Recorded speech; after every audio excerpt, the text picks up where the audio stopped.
Father, we come before you in the mighty and in the precious name of Yeshua HaMashiach, who is our Savior and our King. We're asking you today to be with us, to be in us, to be through us, and toward us for your name's sake and definitely for your praise. There is none like you in all the earth.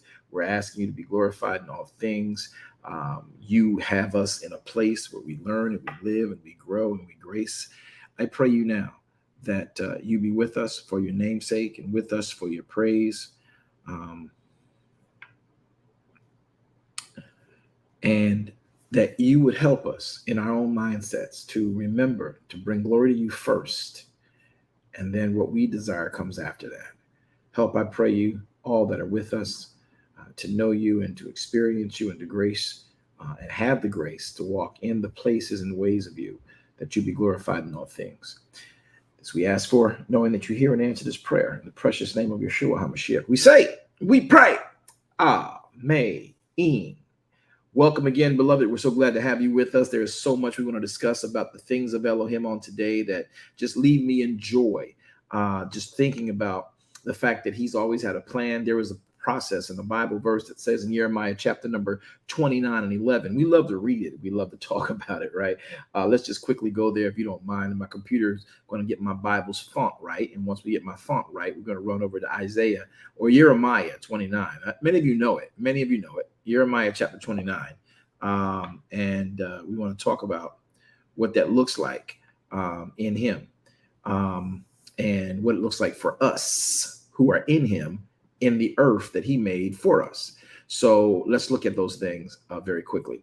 Jeremiah chapter number 29. I'm going right there right now. You ready? Jeremiah chapter 29, verse 11. Let's go up a few verses. Anybody know what we do? How many up? How many down? 3 up, 3 down. 3 up, 3 down. 3 up and 3 down. Come on, let's get to it. Just Jeremiah chapter number 29. We say verse 11. So let's go actually start up and let's go to verse number 7. How about we do that? I know that's a little bit further, but we're going to do it. And seek the peace of the city, whether I have caused you to be carried away captives, and pray unto Yahweh for it. For in the peace thereof shall you have peace. For in the peace thereof you shall have the peace. Now that word peace, again, is that word for shalom. Both pieces are shalom. What does that mean? When you seek, for in the shalom thereof shall you have the shalom. Verse 8 says, for thus says Yahweh our Elohim of Israel, El Elohe Israel. Watch this closely. Watch what he says. He says that after 70 years be accomplished in Babylon, that I'll visit you and perform my good word toward you in causing you to return to this place of shalom. For I know the thoughts that I think towards you, says Yahweh, thoughts of shalom and not of evil, thoughts to give you an expected end. And then shall you call upon me, and you shall go and pray unto me, and I will hearken unto you, and you shall seek me, and you shall find me when you shall search for me with all your heart. Verse 14, our last verse. And I will be found of you, says Yahweh. I will turn away your captivity. I will gather you from the nations and from the places whither I've driven you, says Yahweh, and I will bring you again into this place whence I caused you to be carried away captive. Listen, I want you to realize that in all things we do, whether you are a believer in he who is Yahweh our Elohim or Yeshua HaMashiach, you must realize that this is, no matter how we look at it, this is his kingdom. This is his world. This is his earth. And we're just literal agents he's created to function and operate within it. Now, many people take on the ideal that, I build my empire and I do what I do, and then that's all that matters. And we move from there. No, we are a people that we don't function well together without each other. What did you just say? We don't function well together without each other. Who this man is? What are you talking about? We don't function well in the earth together for his purpose without each other. So if you came in on Facebook or you came in on Clubhouse, Facebook, if you came in, please hit the heart sign, the light sign, make a comment, share the page with somebody. This is Fun Friday. Those of you on Clubhouse, you know how we get down. Moderators, please invite people up and please give them opportunity to come on up so we can chat and talk today. Hi, Doreen. Good to have you with us. Becky, good to see you. Hey, Kristen, Sherry, how you doing? Shelly, good to see you. Magella, good to be with you. Janae, I know I got you, child. I got your back. Thank you for having my back, Janae. Love you to life eternal. You'll never know how much, and you'll never be able to outlove me when it comes to loving on you. All right. So, and that's just because you keep it a being. You can I say that about very few people, but that I'm saying that about you today. So you know what I said, I meant it, and I said what I said. All right. So for those of you who are listening in today, we want to make sure you get this message. Each one of us needs to teach each of us what we know. And so in the understanding of each one teach one, it comes from a concept in the world, and a definition and a proper definition of what that looks like. And I want to make sure that we sort of kind of catch this, because we don't often enough times really grab it. And the each one teach one is a concept that is actually the phrase with regards to, helping to grow a people so that they can always support themselves. I'm a slow cook expert, and so I want to make sure that we understand the words we use so that we can put them to better use in the world we live in. And what do I mean by that? As a basketball player, I'm proficient in basketball. I love it. I'll play it until the day I'm dead, no matter what, because it's me, basketball and track. And in basketball, we would always get these great groups that would come along, and one person would say, "Hey, yo, each one teach one is here," and it was a great little thing. And I was like, "Oh, that's a nice name for a team." And so with my AAU teams and my YOBA teams and my Pro-Am League teams, I'd always have a team that came in talking about each one teach one, and then they were so dysfunctional. And the each one teach one team, the concept in the basketball association and in the basketball arena I was a part of, the coaches, were basically African Americans in a African American red district, or red zone, or empowerment zone, or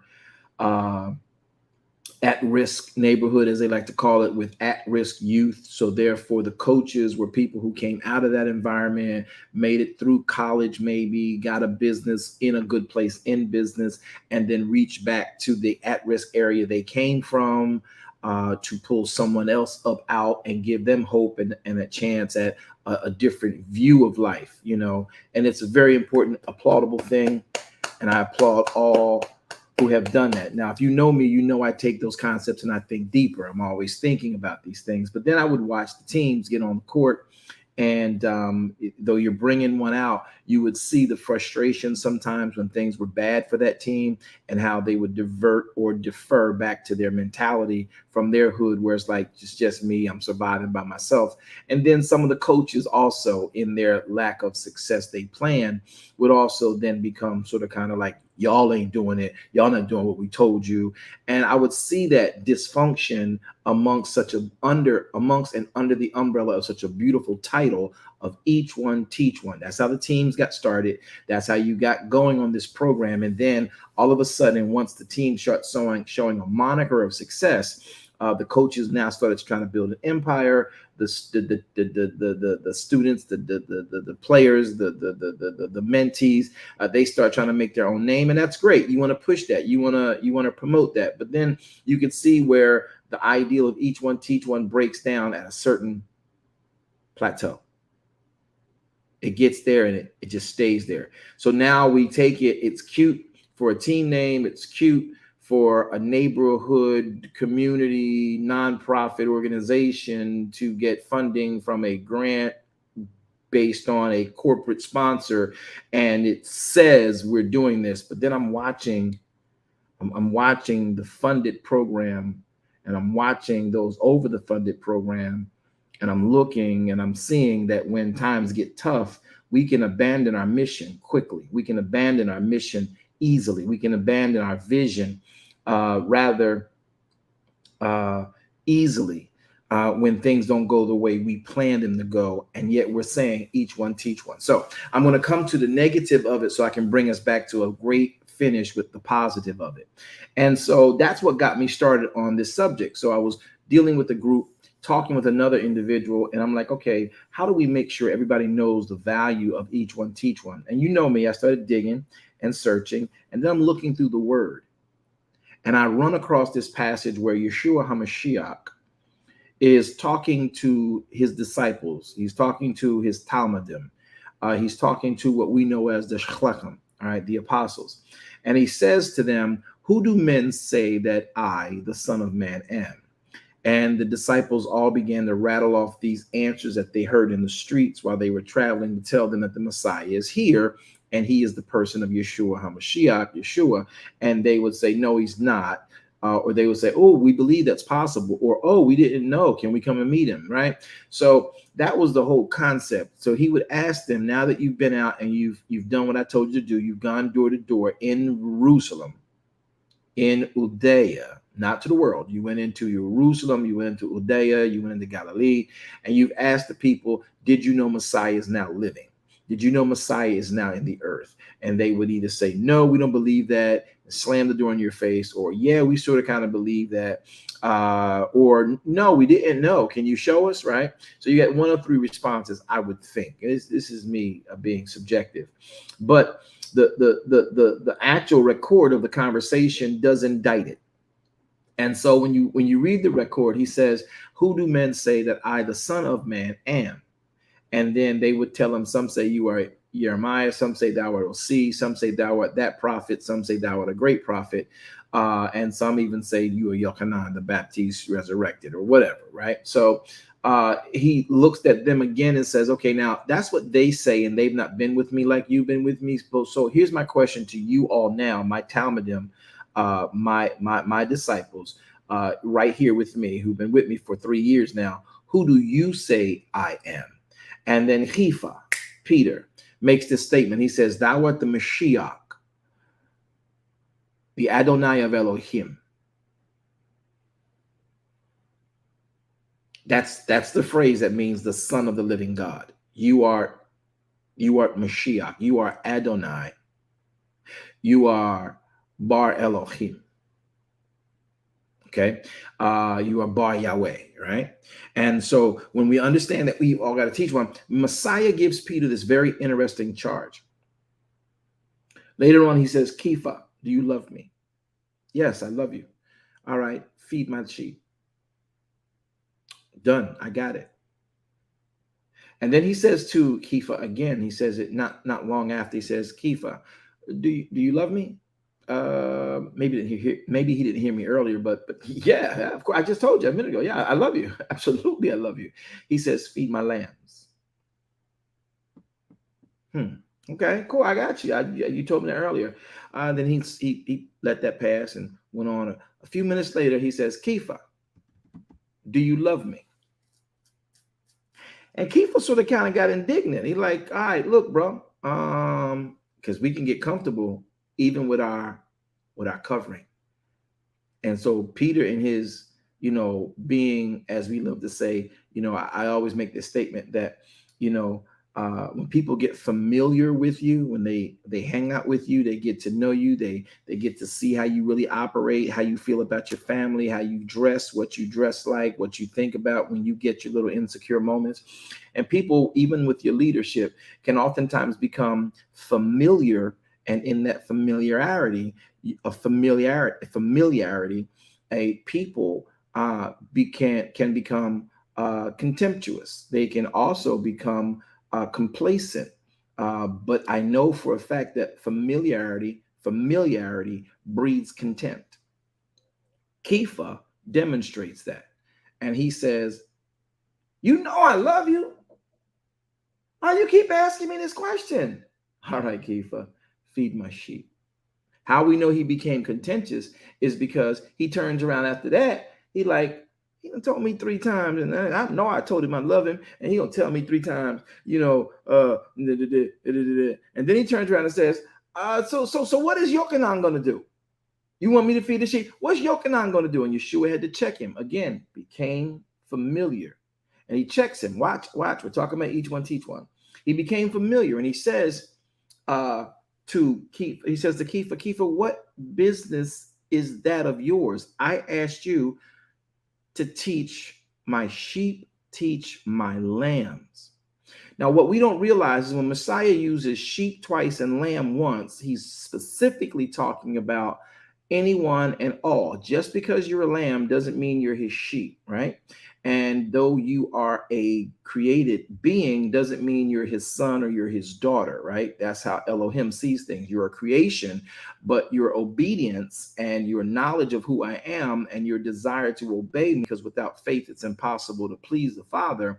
That's what makes you a son or a daughter. Just because you're a creation, just because you're a child, doesn't mean you're the child of me. A child of me, a son of me, a daughter of me obeys my words, my commands, and honors the dictates of my household, and thereby propagates our heritage and our legacy and carries it forward, right?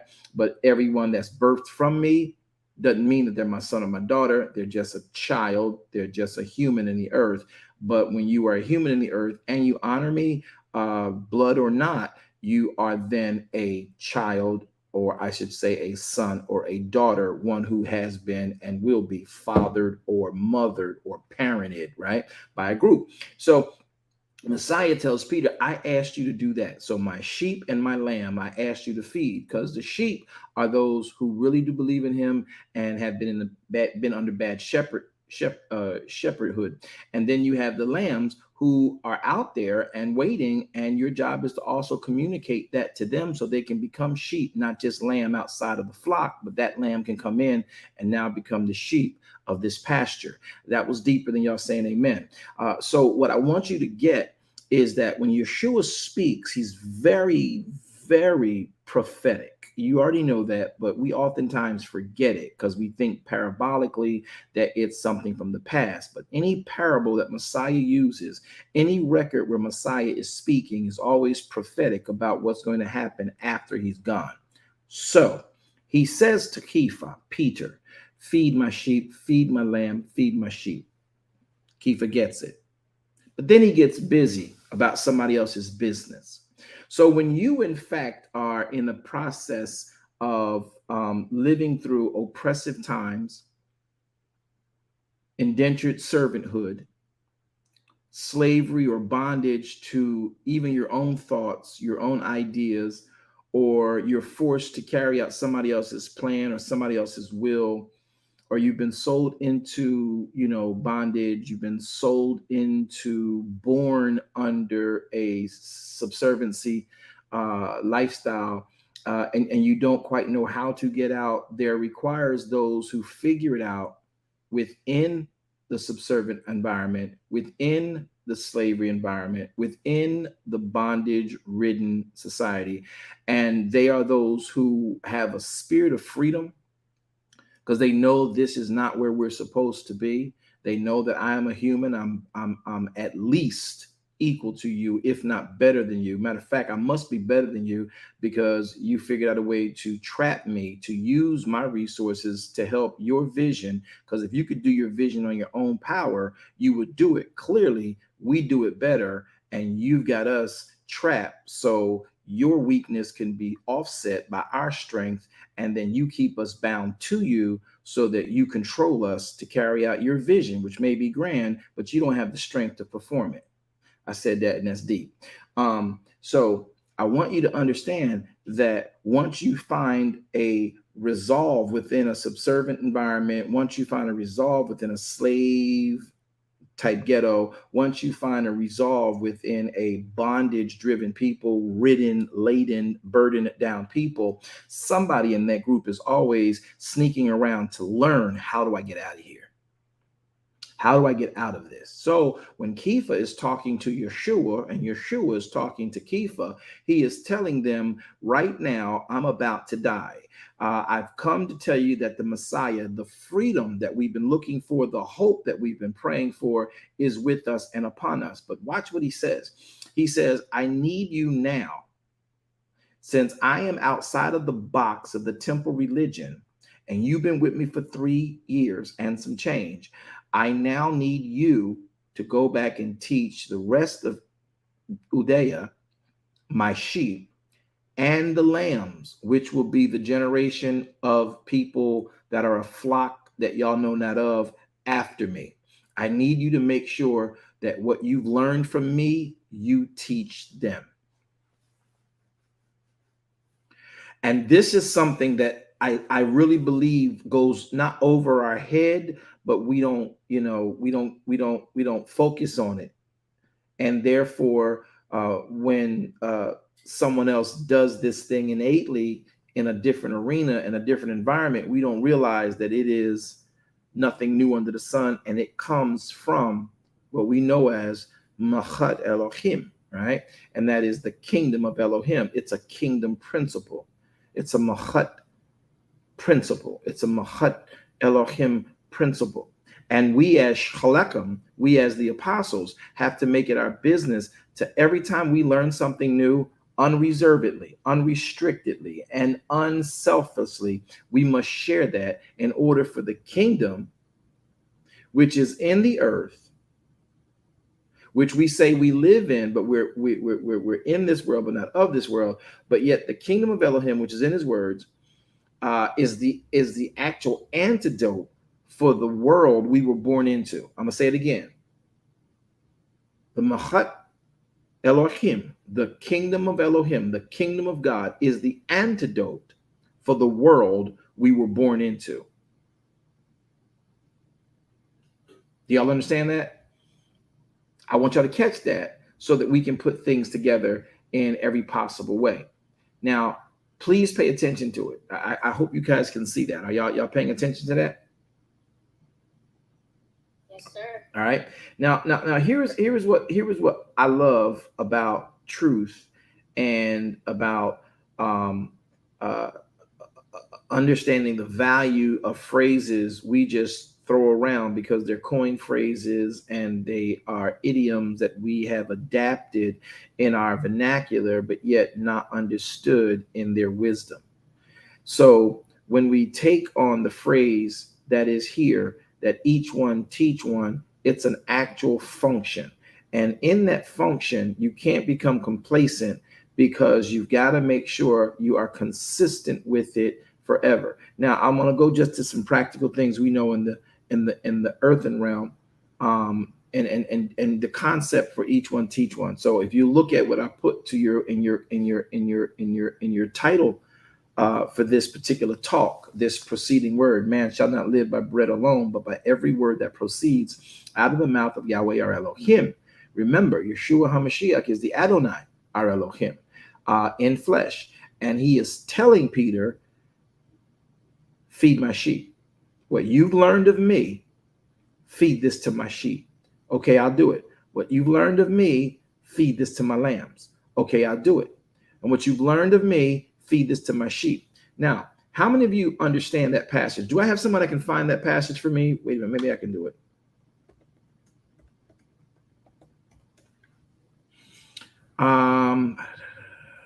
Where's the passage at? Is it John 21? Yeah. So in Yochanan 21, Yeshua makes this very clear thing. He says to him, in a literal sense, feed my sheep, feed my lambs. Now I'm gonna go to John 21, and we're gonna pull this up so we can do this thing rightly. We'll start at, I think, verse 15. I think Yochanan 21, the book of John 21. And we'll start down at verse number 15.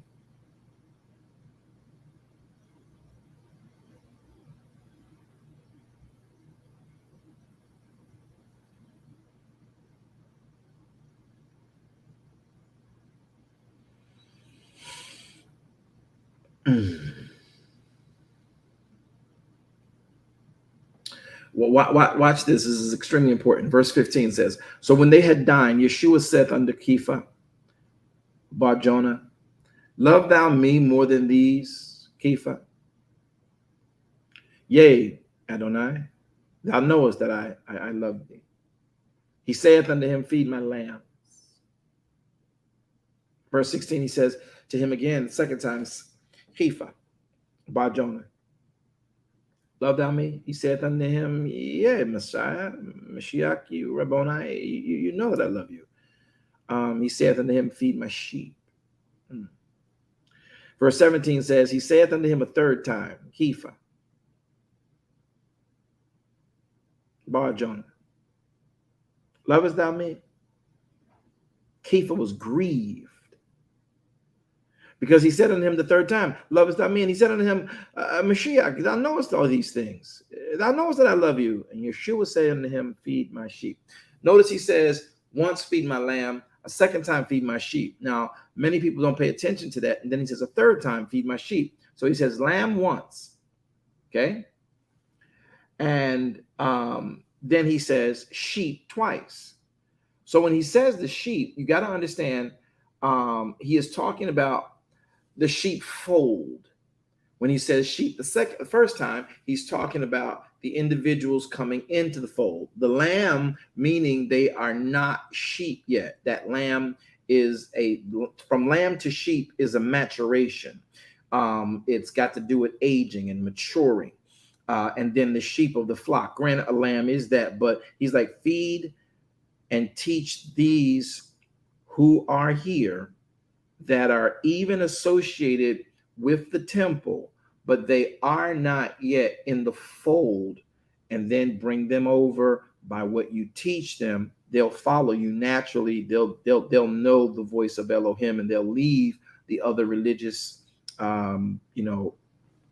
bondage type of ceremonialisms that are going on in that temple. And so he's talking about the lamb, because once you start feeding that lamb will follow you. It will become your sheep. And then that sheep will know your voice. And other sheep that you have also helped by what you teach them will become a fold, a sheep fold. So feed my lambs who don't know that I am to be followed. And then those that will gather to you because you've fed them the right thing. Again, we talked with someone last night. I think it was it was Pastor I know her name, Pastor Spencer. And she made a profound statement. We're just going to run wild with it. And I want y'all to grab it when we start to share them. I want y'all to share them on your pages.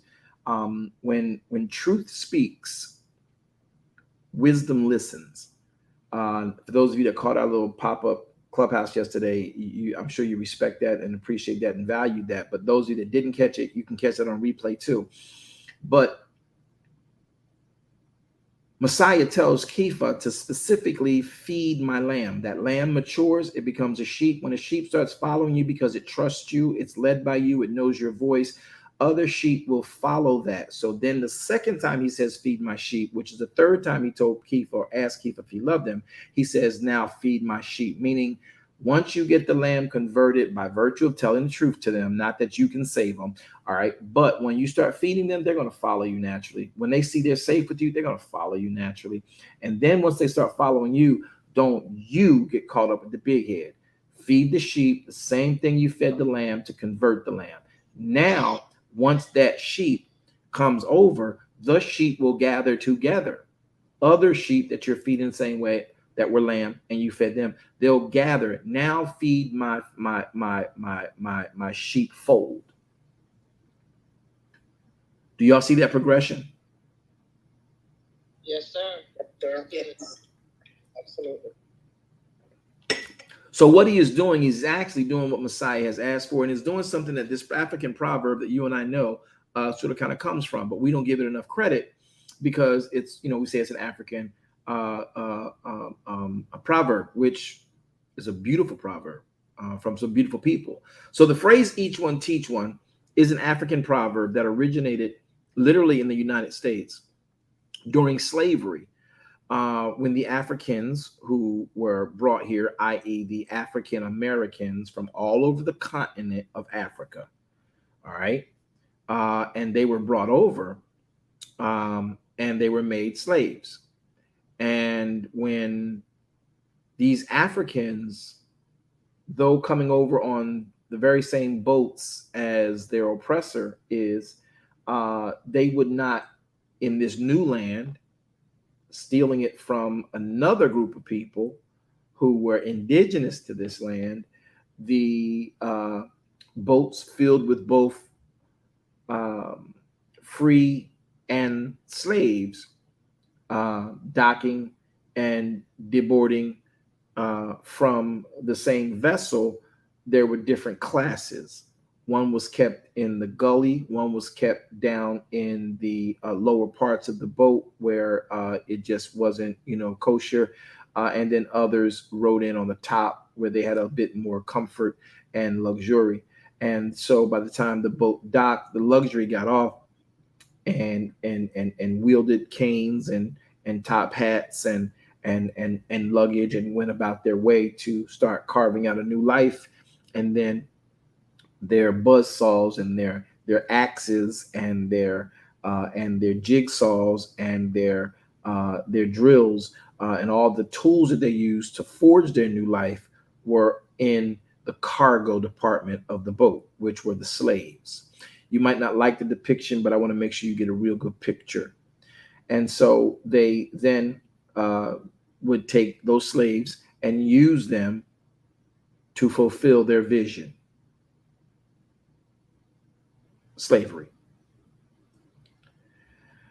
And so the Africans, very well versed, very, very, very well versed in agriculture, very well versed in engineering, very well versed in horticulture, very well versed in arithmetic, very well versed in community building, very well versed in community protection and provision and self-sufficiency, but they could not speak a language. And the people tried to make sure that they never spoke the language. And then they divided up the people from different parts of the continent of Africa, and they couldn't speak each other's language. So that put them at an odd. And then they couldn't speak the oppressor's language, and that put them at an odd. So having a visual communication on what they were expected to do, enforced by physical beatings and torture and treatment, that you got the point that you're going to do this or you're going to die. And so the physical and the visual communication that they received helped them to see that until we learn their language and learn the referencing of their language, the idioms of their languages, because the only language we have is the visual language. Do this or die. I'm going to whip you if you don't do what I suggest you do. And so what they did was, okay, they then started to learn the language to where they can make out words that would give them commands and give them a charge and support or direct them in the visual communications they'd had, which were always enforced by physical abuse or torture if they did not get it quick enough or they denied to do it because they felt it was beneath them. See, it wasn't ignorant slaves that died. It was intelligent slaves that died because they felt this was beneath us. We are of a magistry. We are of a kingly order. From many different countries on the continent of Africa. And we've been suckered into this, kidnapped into this, sold into this. But that's beneath me, and I'd rather die.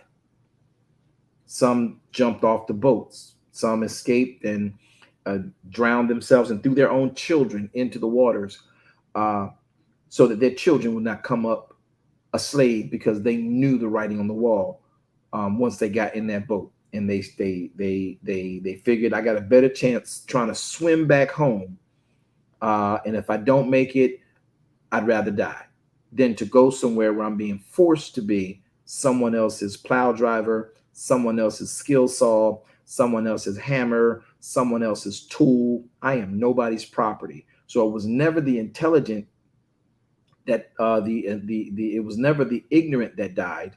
It was the intelligent who knew, because they were intelligent, they're going to hold us captive and we need to learn their language. And if we're not learning their language, I'm not complying with what I see as a visual communication. I'm not even going to comply with the physical abuse.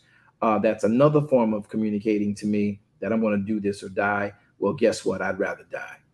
So there are also the other elements where, you know, the indentured servants, the slaves, someone figured out, okay, I'm gonna keep my head down, that we may have a chance out of this after all.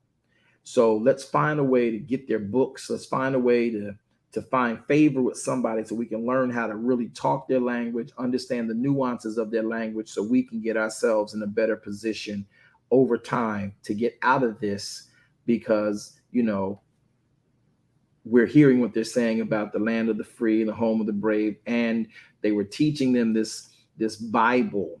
They were, you know, enforcing their version of what a faith was. And so they used all the mechanisms they could. Here's the point of why I brought this up, because the phrase "each one teach one" is an African proverb. So I need you to know where it came from. It did originate, basically, from what we can tell by most accounts, in the United States. It was probably best verbalized in the United States. I'm sure if it's an African proverb, it had to be a mindset and a personality of the nations on the continent of Africa.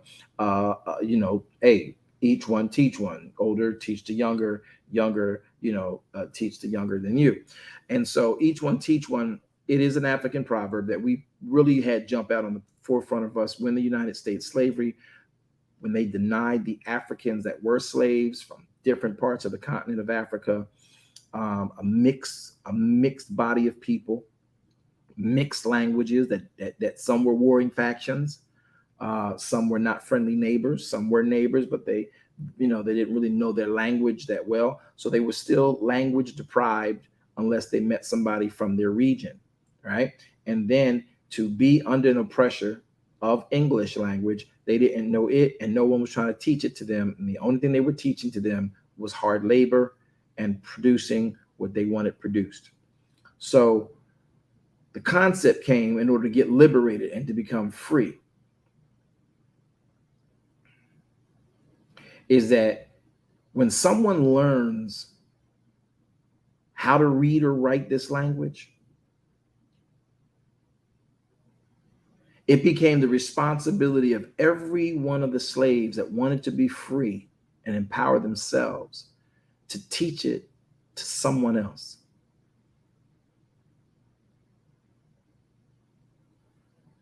Now, this concept is not new. Again, slavery in both the African diaspora, as well as, you know, the slavery of, you know, our United States history and England's history and other places that, you know, Rome and Britain would enforce and take over and colonize and colonialize.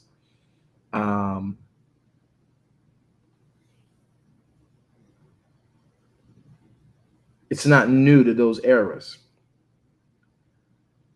because there's nothing new under the sun. And so the times of colonizing and colonializing that we've seen through the histories of what we know as modern day life really took place even before then. And we can point right back to the day of Yeshua, which is why I read the story of Kepha and Yeshua first, because that came before African slavery in the United States and Britain colonization and colonializing and Rome's pushing forward with their agenda to have the greatest empire on the planet, enslaving as many nations as they could. So this concept is not just new to America. There's nothing new under the sun. Messiah was giving Peter, giving Kepha and the disciples the same charge. Each one teach one. That is the true understanding of evangelizing.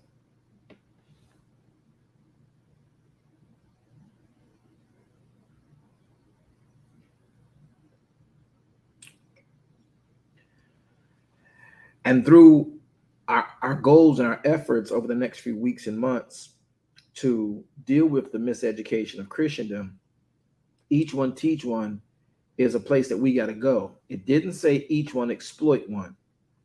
It didn't say each one charge for the teaching to another. It says that if we are all, as it were, in this place that has us subservient or beneath some imaginary line, but yet a very real line underneath of a particular ceiling, though it may look like I can see the sun, a glass ceiling is still a ceiling no matter what you say. Whether it's got to do with race, whether it's got to do with gender, whether it has to do with socioeconomic status, whatever it may be, your education class, there are still these redlining borders and these types of hedgings and canopies and ceilings that lock us in unless we get educated. And when you find that people will keep you from being educated, you remember the story, I believe, even believe it was in Roots, with the Alex Haley storyline. I think we can call Alex Haley the Roots a trilogy. I think so, with the different generations. If you were caught reading or trying to learn, you would be killed. See, slavery does not like intelligence, because intelligence in speech, it's not that they don't want intelligence. They don't want intelligence that can be communicated.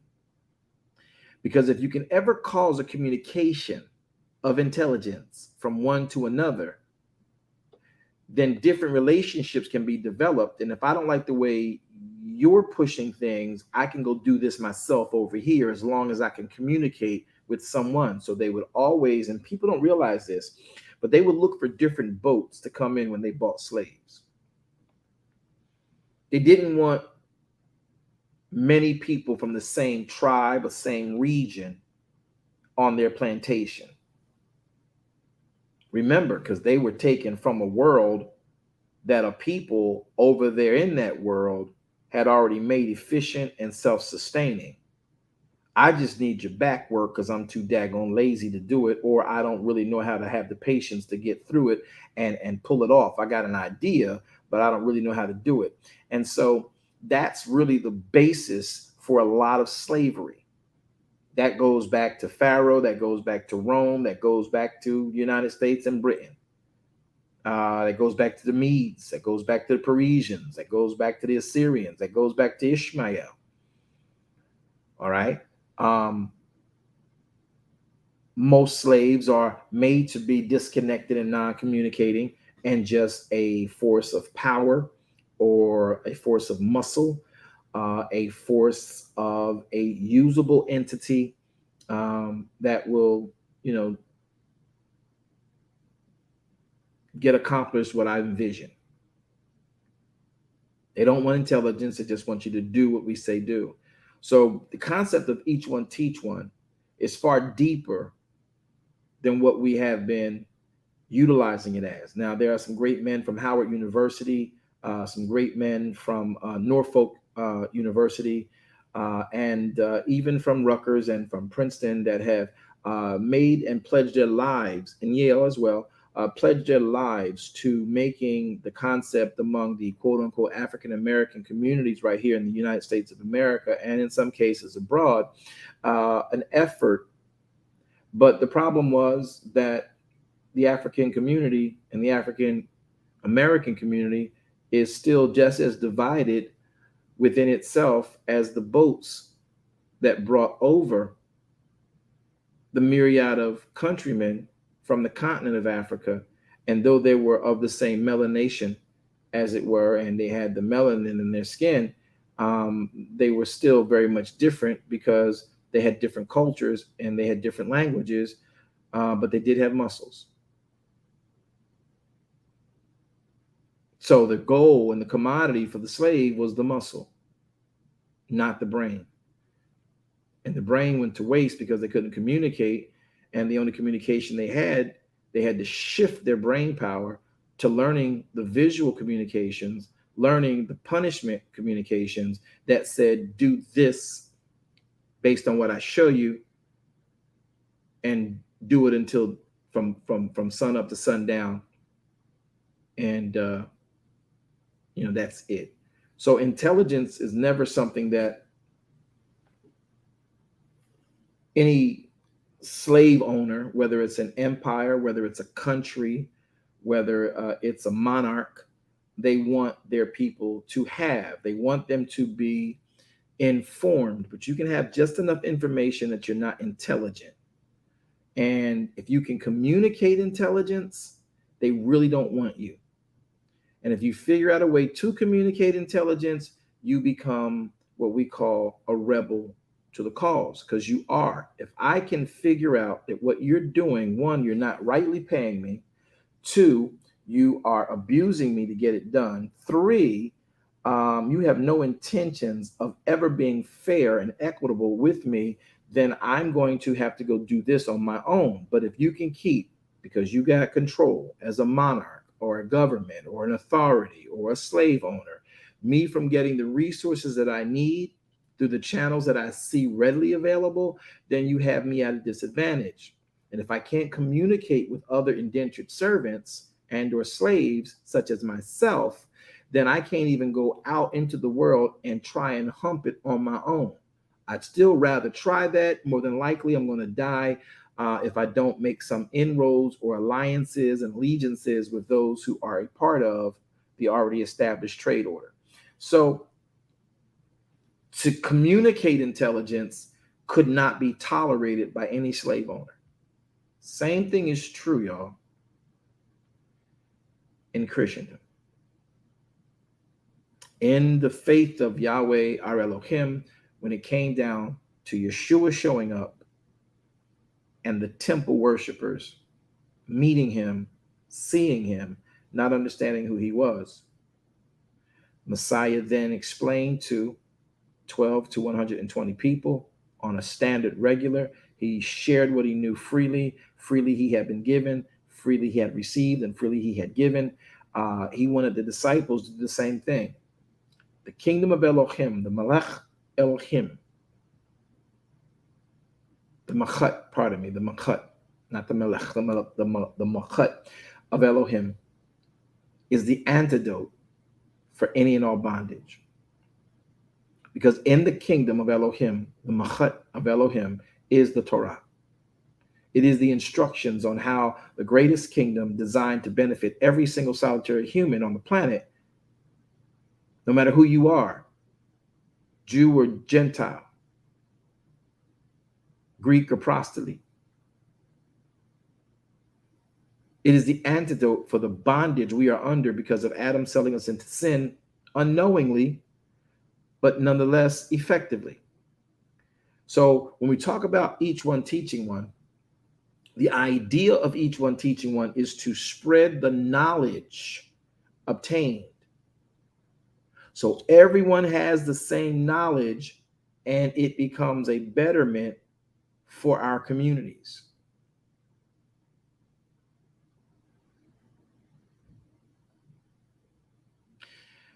Christendom is so divided because we will not come together and spread what we know effectively or spread what we know in an effort to make a better community. And what we got to be careful of is when you now put a price tag on education, though there is a service fee, there should be, time, and effort in study for those who are avid at it, and then they put it out to prepare a plate for it, prepare a place for it. Yes.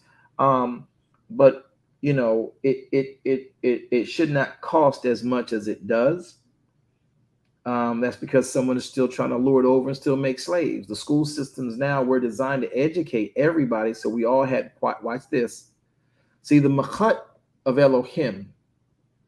I want y'all to write this down. The Machat of Elohim, the kingdom of Elohim, is based on the Torah. And the Torah are the instructions for the Machat Elohim, the kingdom of Elohim. And in the concept of the Machat Elohim, you now have, watch this, a commonwealth. Everybody in the Machat Elohim, everybody in the kingdom of Elohim has commonwealth because everyone knows what everyone knows.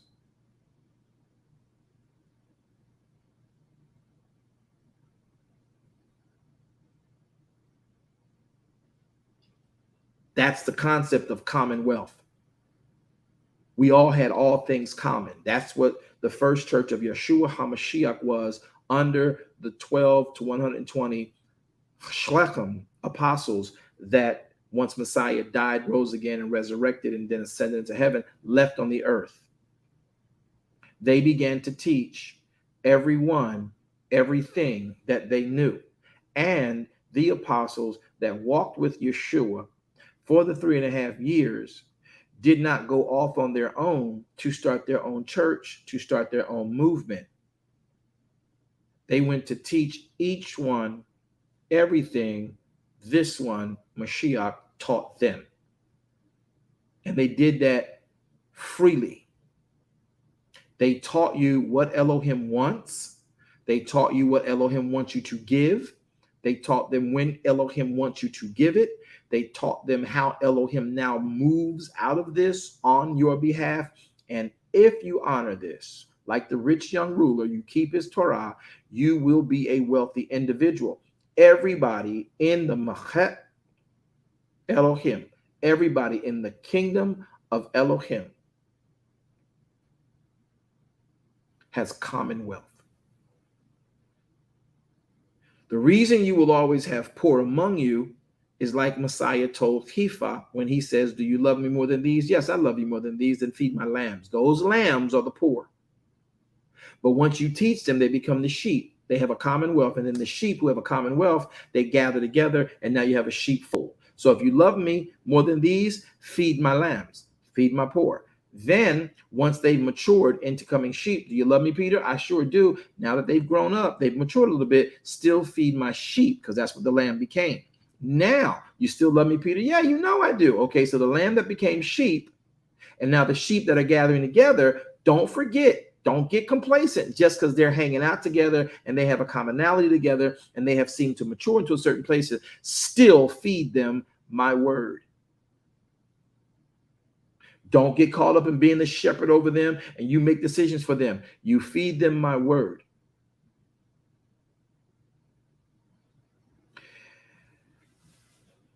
Messiah lets us know that the master or the student is never greater than his master, even though a master of a student is always wanting the student to be greater than them.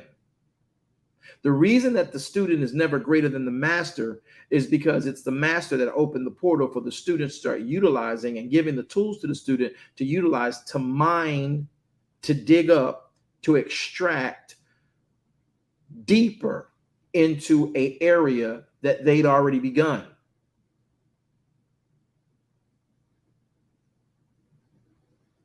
So any good student realizes if that teacher didn't teach me this, I couldn't possibly be where I'm at. So I always pay homage to where I come from, and I go back respectfully to sit down. When they start to speak, I know it's truth. The reason I know it's true is because I've used their truth. Now I'm wiser. And when truth opens its mouth, no matter how far you've gone since you passed the teacher's teaching and graduated the course, you always come back because you're now wise. Your wisdom will always sit down in front of that teacher. Spencer, am I helping that out a little bit?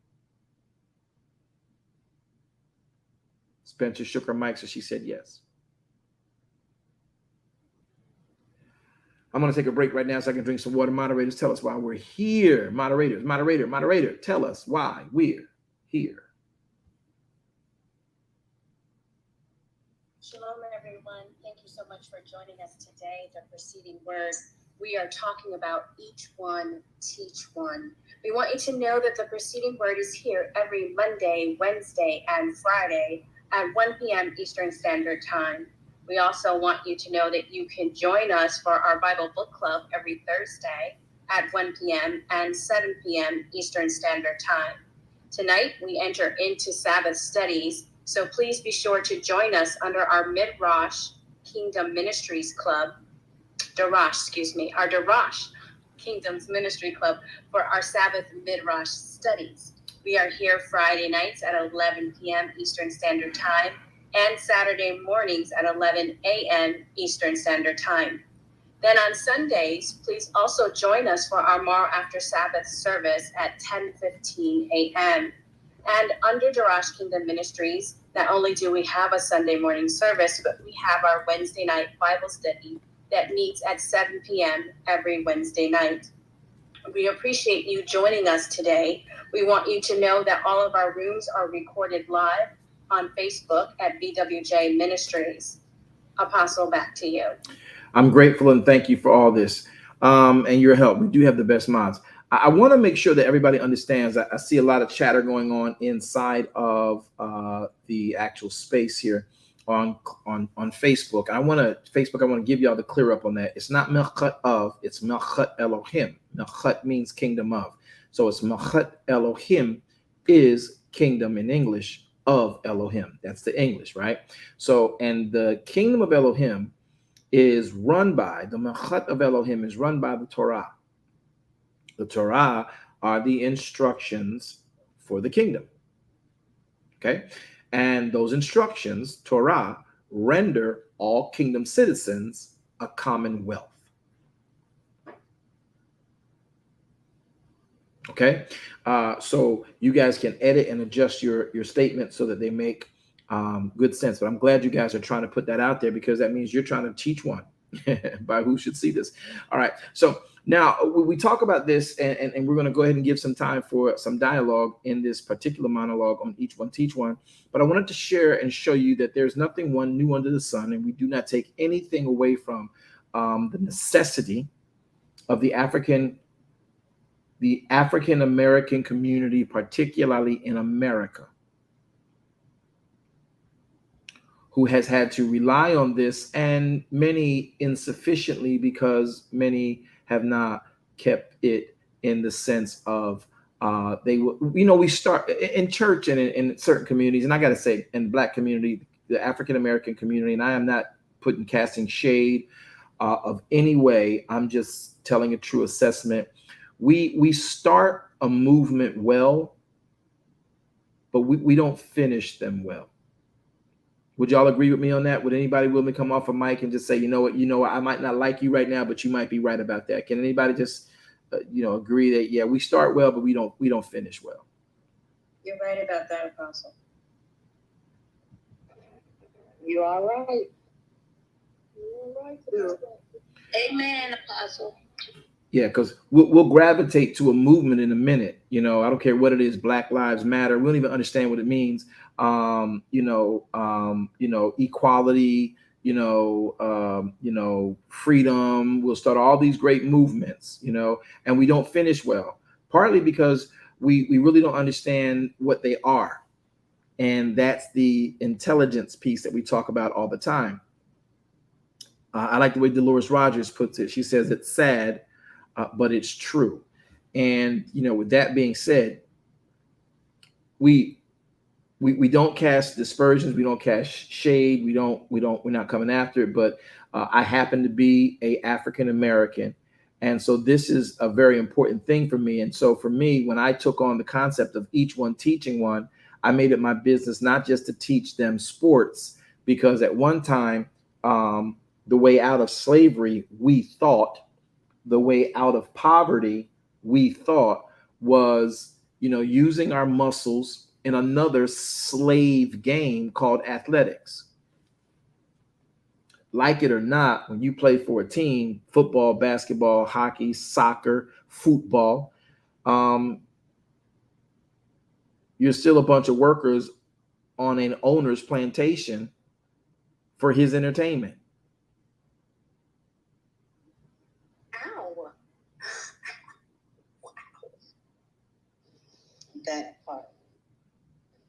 Never looked at it like that. So if you boxed, the owner wanted to see people get hurt. He couldn't fight himself, but he wanted to see other people get hurt, so maybe he can get techniques. Then you fight unto death. That's something that the emperors of Rome did. So when you play basketball, you defeat your opponent. Now there is a thing called competition, but the most exciting and exhilarating competition that's bet worthy is in fact those things that can be done in perpetuity and in redundancy. And so at end of day, you know, prior to just recently, when we became more conscious of humanities, we would have games of football. People were terrible padding and took horrible hits. And you got this issue that we have even today with this concussion protocol that didn't matter back when. And, you know, if you got hurt, it didn't matter. I'm paying you. Get up, run that football. You broke your ankle in basketball. I don't care what you do. Get up. Hey, doctor, go tape it together. Make sure it don't dangle. He can put pressure on it. Then he can run and get that basket in that bucket. In soccer, I don't care if he pulled his hamstring. He better get out there and run that whole 120 yards and get my ball in that goal. Because I got money on this game. That's still slavery.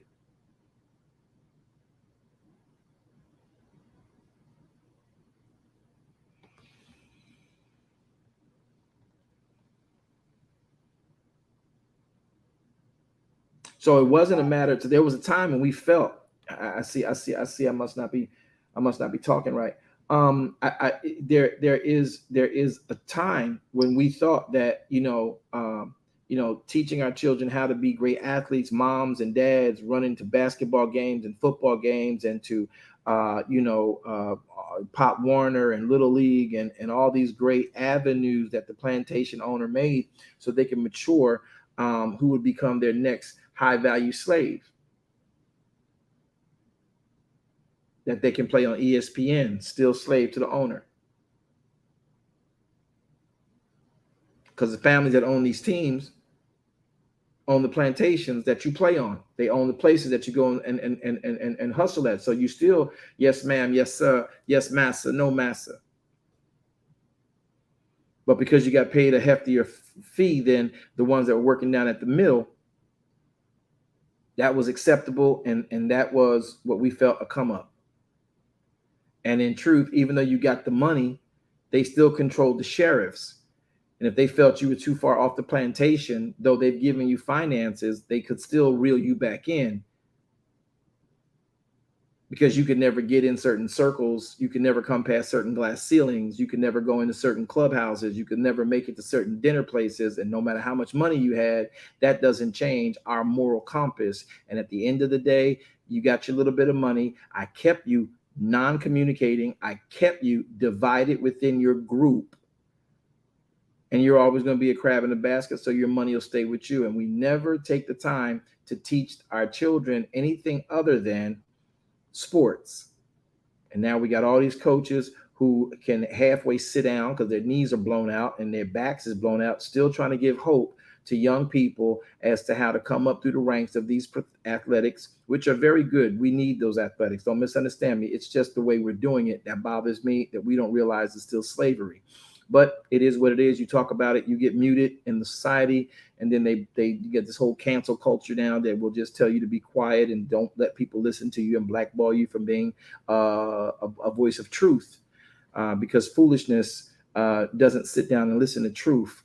Only wisdom does. And so if I can keep you unlearned with truth, you'll always be a fool. So when you finally do hear truth, you don't have time to listen to truth. But when the truth of a matter can come forward, those who are really pressing to get themselves and their people out of an environment that they humanely should not be in, no matter how much you dress up slavery, it's still slavery. Quote, no matter how you dress up slavery, it's still slavery. No matter how you...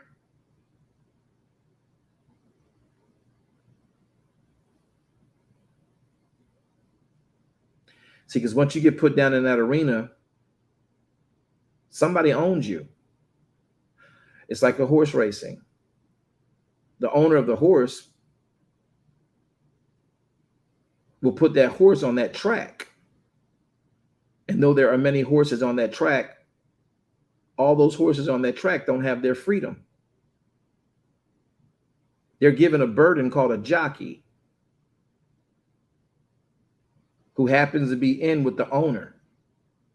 And they ride you at the most profitable rate that they can. The horse don't get anything but food and clothing. The jockey gets some, but the owner gets the whole tally. The horse gets dressed up with a wreath at the end of the race. Whether we like it or not, or understand it a lot or not, all of our athletics are based on that. No matter how many unions they let us have for civil liberties and civil rights, it's the same principle. Some might not like me for this. Any wise people out there today want to listen to some truth? Listening. Yes, sir. Speak. Yes, sir. Thank you. So before I teach my children athletics, which my son is good at it, my daughter was very good at it. I taught them all athletics, but I also taught them calculus. Their mother taught them accounting. I taught them skill sets with their hands. Every time I did a new home, I taught them how to drive a nail. My daughter can do some things with a house, and she may not practice it all day, but whenever somebody who actually can, when truth of masonry or truth of carpentry comes to her, the wisdom of her, because I taught her early, will sit down and listen, because she's like, yeah, my dad taught me that. That means that you're a wise person and you'll listen. Even though it's not your dad telling you anymore, because you're in a different arena, you've got enough inside you that you're pretty wise about it. And when truth about that genre shows up, you know who is talking foolish and who's talking truth. You know who's talking manipulation and poor, landlording. I taught them how to landlord properly. I taught them how to make sure that the houses that you flip and you have are of quality. And when anybody of the arena of that would come to them at their stage, now that they're grown, though they may not be practicing it directly right now, if someone should come to them and start shooting game at them because of what they've been taught, they'll be like, yeah, no, that's not properly ethical. I mean, I get what you did. I see the scheme. I see the scam, but that's not profitable. And then when someone comes with truth, they're like, now that's profitable. I can sit and listen to you because I know that arena. I know that genre. I know that verbiage, and I know that work ethic. So,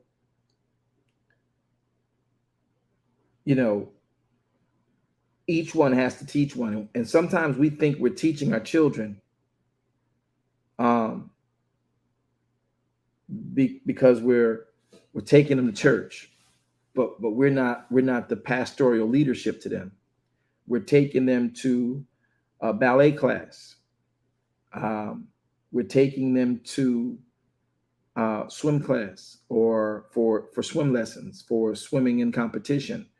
And we're giving them a coach. Now, the coach is going to educate them, but the coach is going to give them just the information about that genre, you hope, and not try to, touch them wrong or, morally mess them up because they've been given to the coach by the player's parents, and the player is supposed to trust the coach like they trust their parents, not realizing that the coach is not their parent. And the coach is just out for money, and the coach is making his money. And if he can get a benefit of whatever he can extract from you, no matter what PTSDs it causes you, that coach is not your parent. And that's why you guys got to be very careful with what you give your children over to, because people never do what you expect them to do. They only do what you inspect of them and your agreement. And sometimes we can become very lax in our inspection of our expectations, and our children suffer. And then you wonder why they get closed off and they come quiet, because you took me to this person and told me to trust them. I know you had to go to work and do this, And I know that that's what the world has done. We made coaches for this genre, and you trusted this coach, but in your absence, this coach took more than he took more from me than he gave me. She took more from me than she gave me.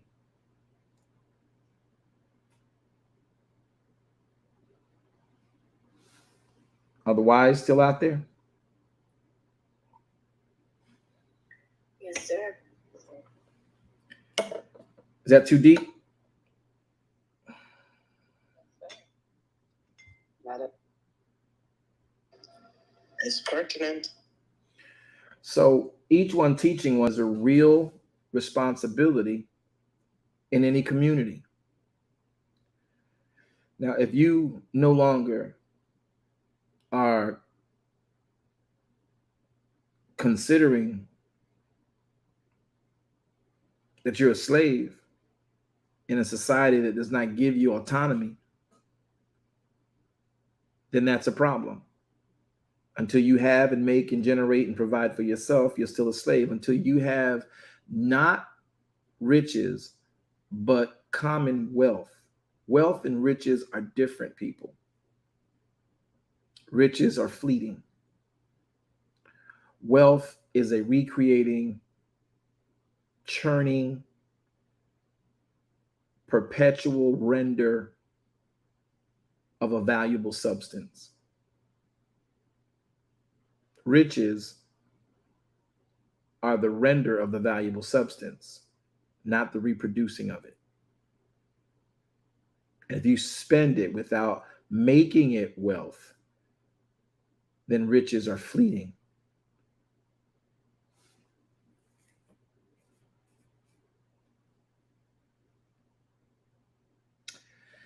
I think I'm gonna stop right there.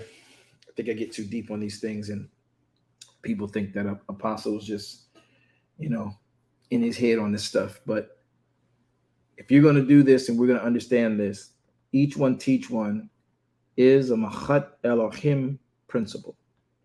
So therefore, if you're gonna talk about the kingdom, then you need to start teaching your church people kingdom. Because we don't understand in Christendom that we have been enslaved.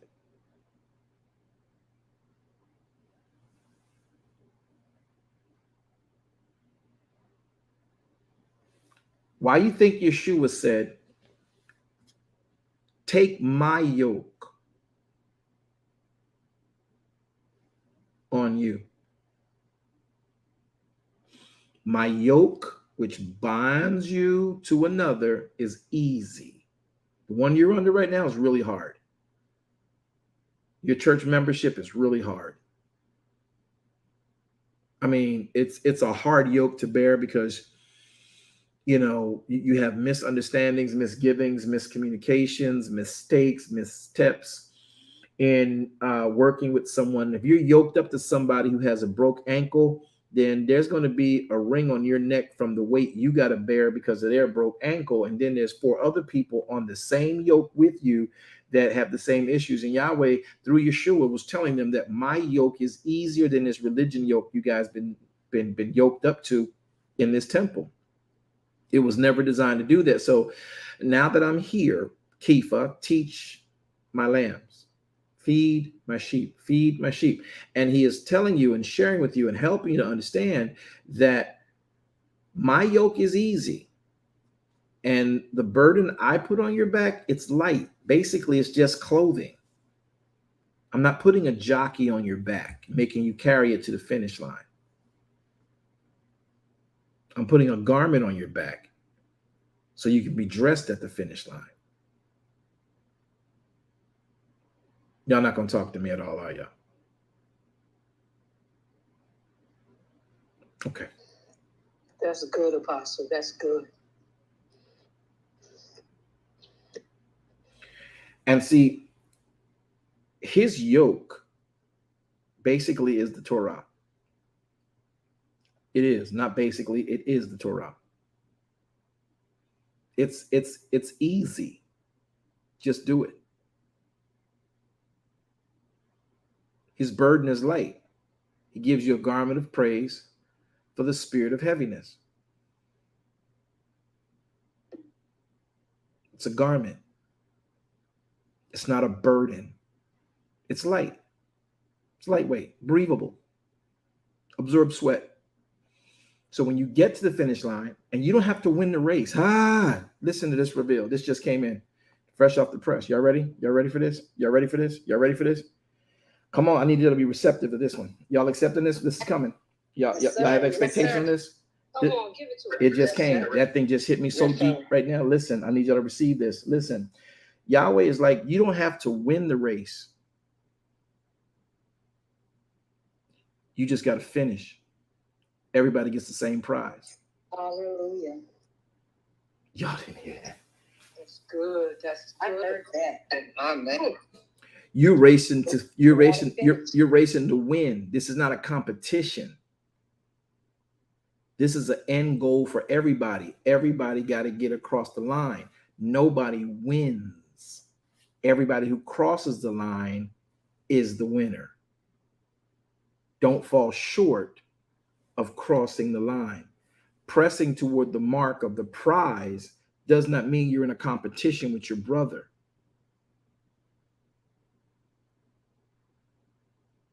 We all just got to cross the line. That's the difference in Elohim's kingdom and an empire of man. The empire wants to see who can win. Who's going to kiss my ring? Who's going to kiss my foot? Who's going to look for my praise? Who's going to work harder to win? We don't have to race, y'all. Everybody just has to cross the line. And we all get the same prize. And that prize is common wealth. But to do that, to cross the line, you have to have the right fuel. So each one should teach the next one everything that they know.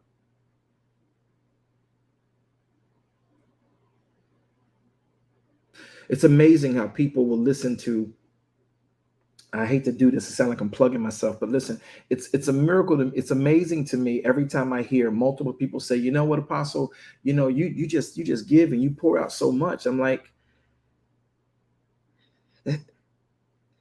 that shouldn't be the impressive part. But it indicts that people who may have like knowledge, similar knowledge, or value of some sort of knowledge, they're not giving it out freely because they think it's something they need to make a living off of, and it's not. This ain't a race. This is not a competition. It's not to see who can get the most toys in the world. That's good. It should not be amazing to people to say, Apostle, man, you just pour out all day long. That's what Messiah did. Unfortunately, that's not what our empires are doing within Christendom today. There's a charge for everything. And here's the problem. You charging me to get information that is already exposed to me, but maybe helping me navigate it better, so only if I cross the finish line, I'll have everything you have anyway. Why are you charging me to get there?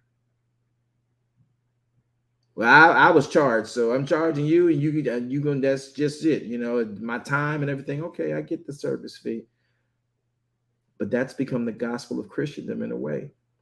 And it amazes me, like, Apostle, you don't haggle over money and all that stuff, and your courses is too low, and especially the people who graduate our courses, they're like, my tuition was jack compared to what I gleaned out of that. And then you still keep teaching. Because the only thing the kingdom, the Machat Elohim, requires you to pay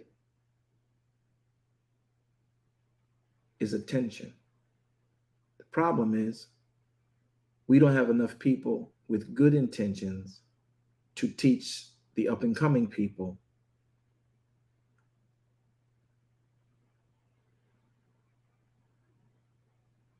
so we can all have a commonwealth.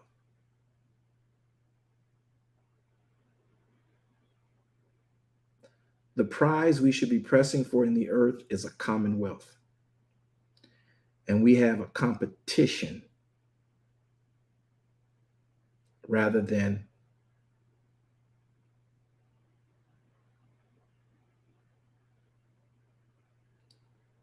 a complement. We are competing with each other rather than complementing each other so that we can all cross the line. See, each one teach one puts this in perspective. But then we've taken it out of context. Yahweh said, I would that none should perish, but that all would come to repentance. All would come to repentance. He didn't say one comes faster than the other. He didn't say, I only love Israel. I don't love the rest of the world. He didn't say, I only came to save Israel.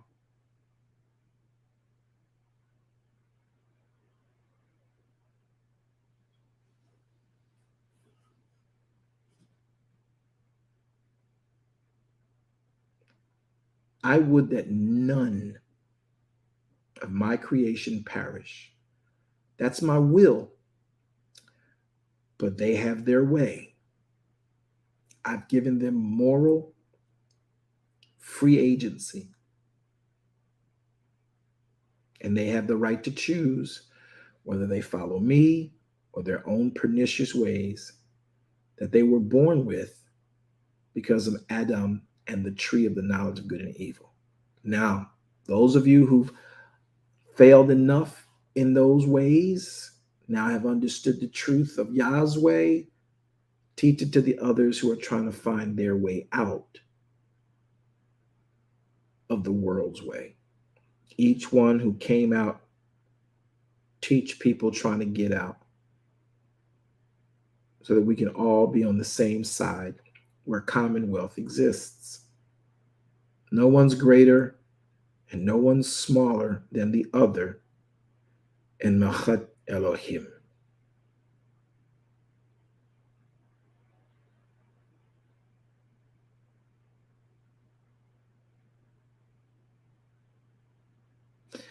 Zion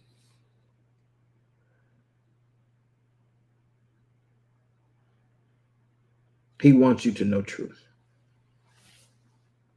It is truth that makes you free.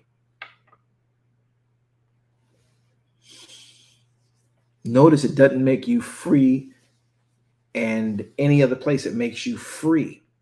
Free to live, free to function, free to flow. There's nothing like freedom. That's why Sabbath is so important. This is the day Yahweh has made. Anyone who comes into this day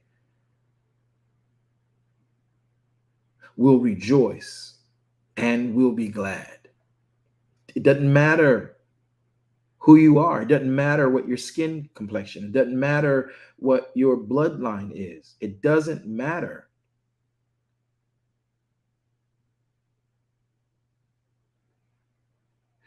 The question is, are you willing to teach your brother, your sister, same bloodline, different bloodline, same ethnicity, different ethnicity, as long as they are willing, genuinely and sincerely to learn Elohim? Are you willing to teach them without raking them over the coals in a $80 million course and $17,000 conference and all this other crap we got going on inside of the church world? Each one teach one.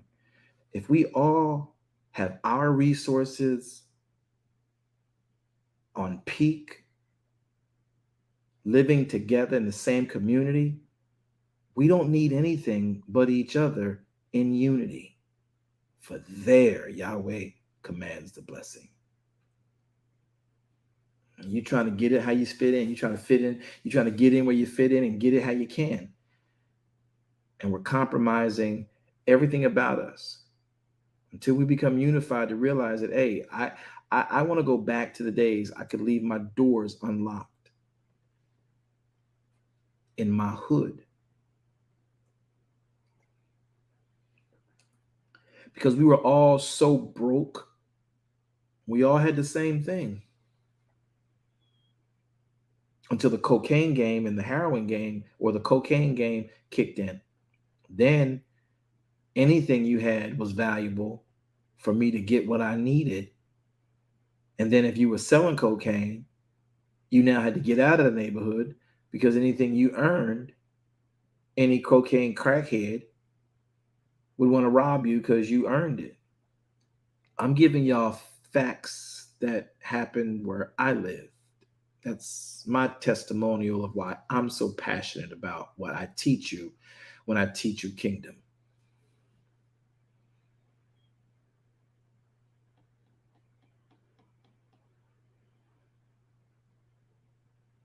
Commonwealth is everybody has the same thing. And if I happen to be short today, I know my neighbor got the same thing. Can I borrow some until my harvest comes in? I'll pay it right back to you.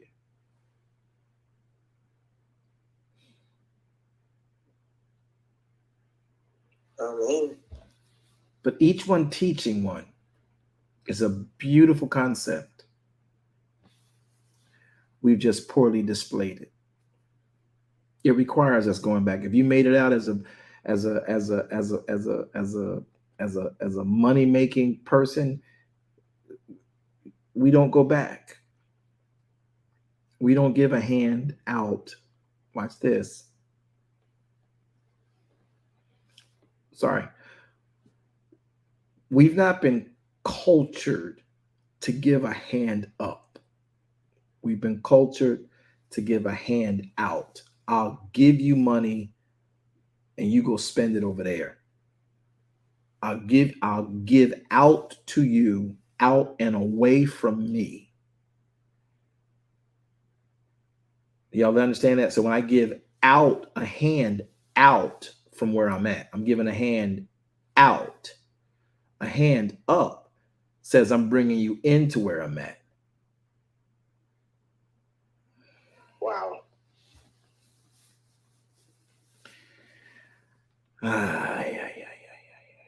I got so much to share with y'all. Just I don't know if we got enough time.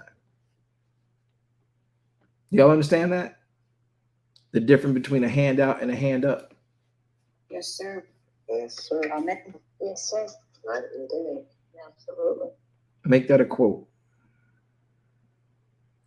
It's not an issue of asking for it. It's a matter and an issue of understanding that people who have it deem it a hand out. It's not you asking for it. That's not it.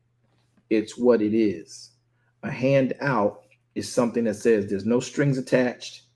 This is going to you over there away from me. And that is division. But when you give a hand up, I'm bringing you to me so we can be unified. And where I'm at in my realm, in my genre, you can be in your specific purpose and calling. As long as you're striving towards that, when I give you this hand up, I know there are other dynamics that make you not want to do it. I completely get it. Trust me, I really do. But I'm just talking the principle of each one of us teaching someone else of us so that we all can become what Elohim wants of us. And that is the Mahat Elohim. That is the kingdom of Elohim. And so when I give a hand up, I'm pulling you near. When I give a hand out, I'm pushing you away. And it's disguised as a blessing. Basically, when I give you a handout, I'm telling you, that's it, get away from me. Right or wrong in the generation, in the society we live in today, but at the end of the day, the principle of the hand out and the hand up, they're very different. I hand it out there, but you can't come near to me. You can't come into me.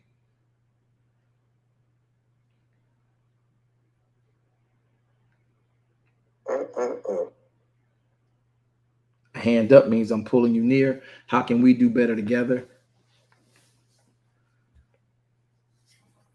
How can we build better? And in that place of unity, a hand up represents unity, a handout represents division. Make that a quote.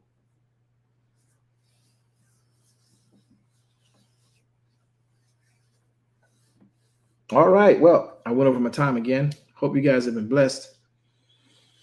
To those of you who've already entered into, those of you in the UK, those of you in the South Africa region, I pray that you have a Shabbat Shalom. And in your time right now that you've begun to settle down and rest in Elohim, remember to rest in Elohim. Those of you about to enter into your Shabbat, remember, start preparing. Don't let anybody keep you from getting ready for Shabbat. Don't listen. There's going to be some there's a prophecy coming. I don't know who this, I don't need to know who this is for. It's probably for a whole lot more on the floor than we want to know about. But if you're a Shabbat, if you're a Sabbath keeper, Yahweh is reminding me to tell you, there are going to be little small things coming your way right now until Sabbath to keep you from making it into Sabbath and caring about staying consistent to Sabbath. And don't let nothing sabotage you in these next few hours. I don't care who they are. That's what I'm hearing. I don't care who they are. Don't let anything sabotage you from keeping Shabbat and entering into that rest. There's going to be some stuff coming that's going to make you think it's important. It's not that important. I need about 15 of y'all to say that. Say it's not that important. It's not that important. It's not that important. You're going to hear a testimony about this. I promise you. I don't know who you are, which ones you are, but there are going to be several testimonies about, you know what? That word came right on time, because I sure enough, if I had not gotten that warning, would have let myself think that thing was just that important. It would have kept me from doing Shabbat like I need to do Shabbat. It's not that important. Moderators, tell us why we're here. Shalom, everyone, and good afternoon. Thank you so much for joining us today on the Preceding Word. We are here every Monday, Wednesday, and Friday at 1 p.m. Eastern Standard Time. We want you to know that you can view these recordings on Facebook at VWJ Ministries. We want you to also remember that we have our Bible Book Club that meets every Thursday at 1 p.m. and 7 p.m. Eastern Standard Time. As well as please join us tonight for our Sabbath Midrash studies, and that will be under the Darash Kingdom Ministries. And we start at 11 p.m. tonight, and we will also be back again on Saturdays at 11 a.m. On Sunday, we have our Morrow After Sabbath service at 10:15 a.m. under Darash Kingdom Ministries. And also you can join us for our weekly Bible study on Wednesdays at 7 p.m. Eastern Standard Time. We thank you so much for joining us today. Apostle, we turn this back to you. Thank you so very much. And I do believe we have the best mods on the planet. Listen, Zion, I need y'all to remind yourselves. I need you all to keep this in your forefront of your minds.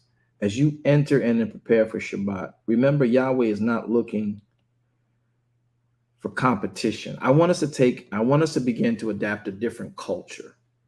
And I mean, enhance the culture of our faith by this. Christendom has been bred as a construct by an entity that hijacked the faith of he who hung on the cross, sold it to us in a very religious and a very ceremonial type of environment, to where literally we've made the comers thereunto slaves to our attendance, to our itineraries, and to what we are saying from the sacred writings is to be done. And then we're browbeat to do it. Yahweh never, ever did that. You have to choose this day who you're going to serve. Our job as leaders is to share with you the information from the Torah. And when you got questions about how to extract based on a concept you have from the Torah, we can aid with that. But even then, you still must choose. I can't ladle you and saddle you and put a noose around your neck or put a leash on you to make sure you always do what we say do. That's a choice you got to make. But we also, in that same construct of this hijacked faith, we were given this spirit of competition. And whoever kisses up to the pastor the quickest and the best is the one who will be the next in charge. Whoever does this, and we do these competitions, raffle tickets, and everything else that go along with it. Everything that we do in Christianity is a competition. The men's choir, the women's choir, the children's choir, they're competing against each other. The mass choirs, they're competing against each other. The praise team versus the ensemble, competing against the other. The deacon board, fighting with each other to get these things done.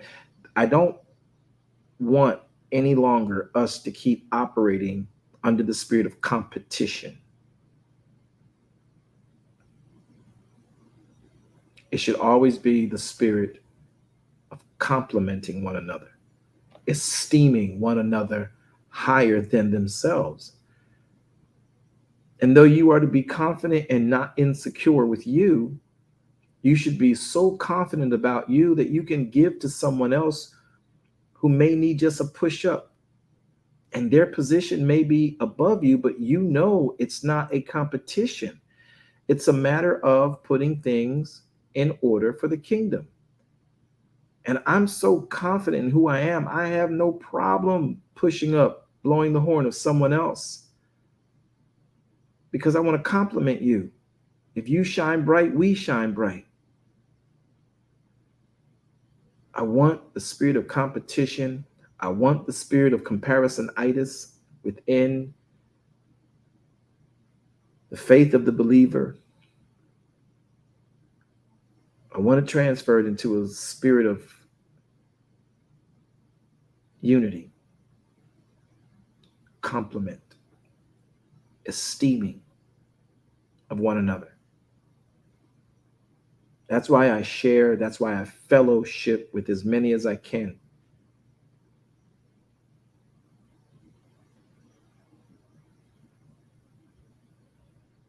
Anybody out there believe in that? Amen. Yahweh be praised. Amen. Yes. Most definitely. And that's what we should be praying for. So with that being said, we just want you all to realize that we have a great deal of love for you. Tonight's Shabbat, we'll be studying a myriad of things. We're going to get back into what we know as Shavuot.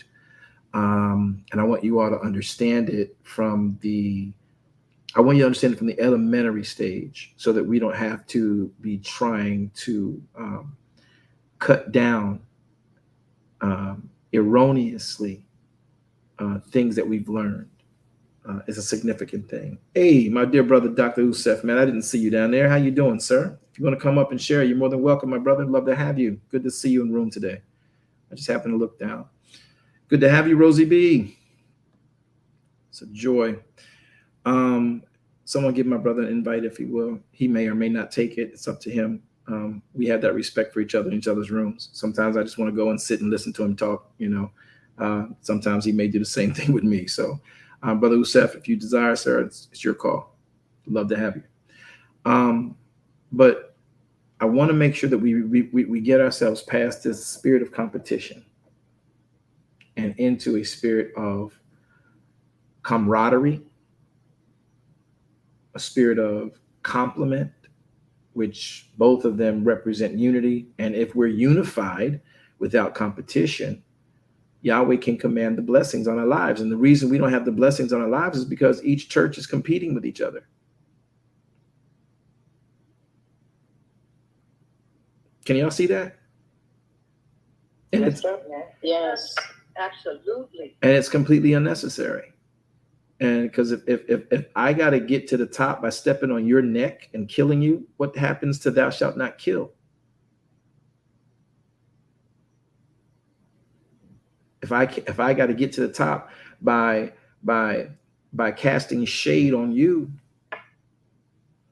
what has to happen?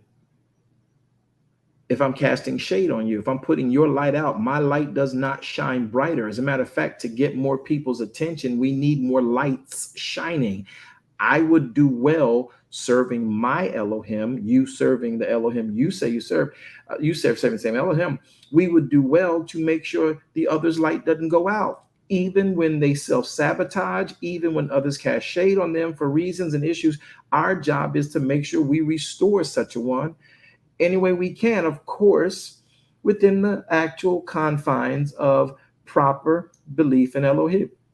Not no foolishness, but I want the spirit of competition gone. I want us complimenting each other. My brother Dr. Youssef, I love complimenting you, man. How are you today? I am doing great. Shalom Aleichem to every single person on the platform. Thank you for inviting me up. I'm not going to say much. When I'm done, please put me down in the audience because I myself is also preparing for my Sabbath school class that I do every Saturday. So as I'm preparing, I'm listening to you. So you were one of the. It's not many people I listen to on Clubhouse. There is this brother named Doraj Global. I don't know if you guys are familiar with him. I like what he's doing on Clubhouse. You know, very, very good material. He just talks most of the time. You know, he's just him on his platform. It's beautiful. There's also the brother Eckert. You guys know he writes a lot of books. And brother VW, and that's it. And I tell people that follow my Clubhouse, you know, if I'm not on, God forbid, if anything were to happen to me, to follow this brother here. All I have to say is that for those of you that are part of his ministry, I am going to encourage you to pray for this brother. I am going to encourage you to love him. And more importantly, I am going to ask you to support him financially. Okay? I don't know the brother like that. We don't talk like that. No, but I'm going to ask you that. Okay? I'm not trying to overstep my boundaries, brother. You're not, man. I'm just you're good. Talk. You're straight. I'm asking you to do it. I'm asking you to do it because you have a whole lot of ministers out there that's really not about it. They are more about popularity because, and I think, brother VW, I think the only thing we probably disagree on is probably the divinity of Christ. And I don't think that should be a problem. Right, yeah. Okay? Because we are all growing. And I've never claimed that I know it all, that I have all the truth. So I am growing. One day I might find myself on your side, or maybe one day I'll be on yours. My side. Exactly. And if it doesn't happen that way, guess what? When the proper time comes, the Most High, Jesus himself is going to guide us, and the Holy Spirit will guide us in all truth. Correct. And what you are doing, brother, trust me, I know it's not easy. It's not easy to step out the box and teach Torah. People are not really interested in that. People are not used to it. Mm-hmm. That's not what people are looking for. And people tend to look for what they are comfortable with, what they are used to, and what makes them feel good. And what we preach is not a feeling good, message. Right. I want to encourage you to keep on doing what you are doing. I hope that the Most High bless you more on every single aspect of your life, intellectually, physically, spiritually, and also in your pocket financially, because it takes a money, to be in ministry. Because a lot of us, when the money comes to us, you know what we do with it? We help other people. Right. We help other people. And that's all I have to say, brother. I don't want to take any more of your time. Blessings to you all. And I'm here, just put me back in the audience, because my thing is that I'm a talker, as you can tell. If I stay up, you're going to say something, and I'm going to want to comment. Yeah, I don't want to do that. And I'm working on something myself right now, okay? Yeah, I know you are. I love you guys. Hey, I love you. I appreciate you, Dr. Usef. Somebody gently tuck him back down into the audience for us. The beauty of that is that what Dr. Usef speaks of, and we share like sentiments. We may not agree on every single solitary point, but we do believe that each of the other are teaching the people from an earnest place of the Torah. It is not in Christendom and in other elements who believe in the Bible. I don't care if you're Messianic Jew or the Hebrew Israelite or SDA or Christian or Baptist, whatever version it is. It's difficult to come out of the box of those constructs if you're warring against, or if you're a proponent of the Bible. That's wonderful. But when you go right down into Torah and begin to teach the core and the heartbeat and the life, the blood of the Bible, it's a difficult, and sometimes it can be almost appearing to be messy scenario, and people are fickle about it. Everybody don't want truth. I want this phrase to go viral, and I'm going to have some memes come up that we talked about last night in a pop-up room I had, and Pastor Spencer got just so, revelatory.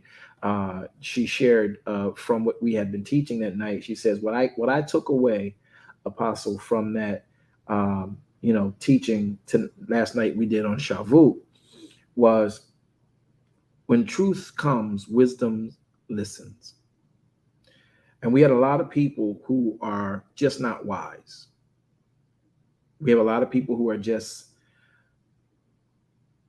filled with foolishness because we've been taught and fed a lot of foolishness. And I don't think it's been always an intentional thing, but like Dr. Usef just said, it's a difficult charge because whenever we find us, we always pass favor on to somebody that we may know is in need, a legitimate hand up.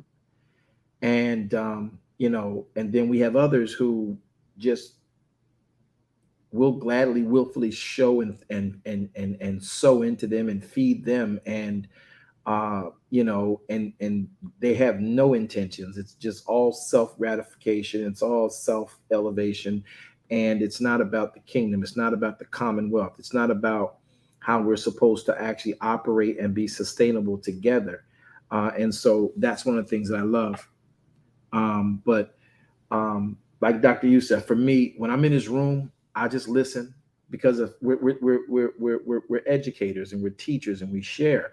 And so, like I tell him, just don't invite me up because once we start, we can go a million different ways. And I'll just sit in the audience with him and just listen.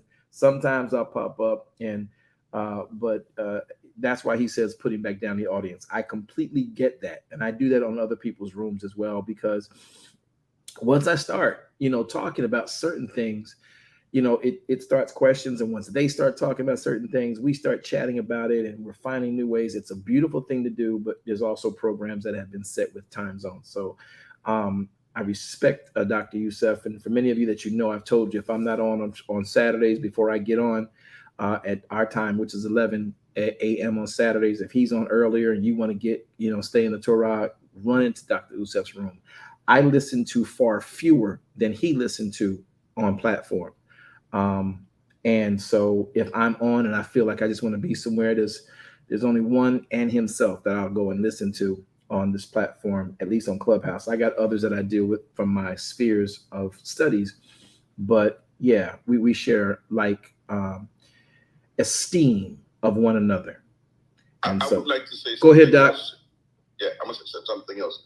So I endorse you. Okay. As are you. Like that. I endorse you. And let me tell you something, guys. This is coming from the bottom of my heart. You know something? When someone is studious and when someone is connected, because I hear what comes out of this brother's mouth. This brother is studious. And it's not a lot of people out there that are studious, because it's easy for brothers to just get on the pulpit, on any platform, to just give people the same regurgitation, what they are used to, right? Mm-hmm. Listen, and I'm saying this, and I know you guys are going to understand what I'm talking about. This brother's stuff here, the brother VW, his stuff is good. His stuff is good. You know? And here is the thing, and I'm going to be done.